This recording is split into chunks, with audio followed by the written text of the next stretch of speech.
जोहार ओ लग्गी ए निम्ना निम्ह मझीनु दुई ठु डंडी पेश नाना लगदन उनटे डंडे सादरी तिरी हरे बेंगवा कांदे हरे बेंगवा कांदे हरे पुटुस फूल है हरे पुटुस फूल है हरे मनवा कांदे हरे मनवा कांदे।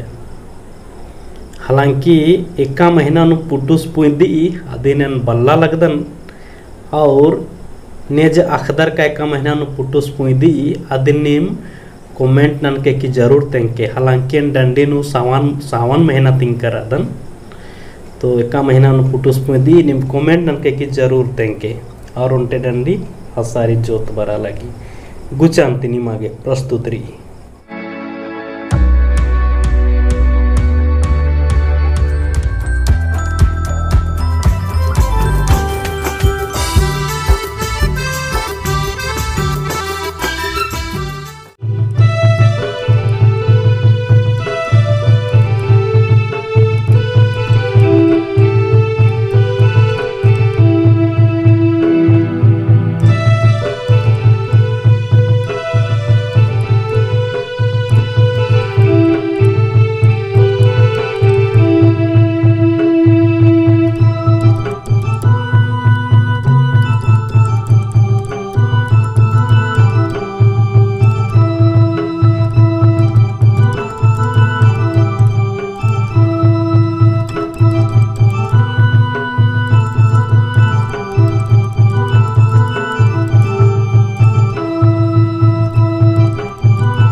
Meralder Kulkwal Namhe channel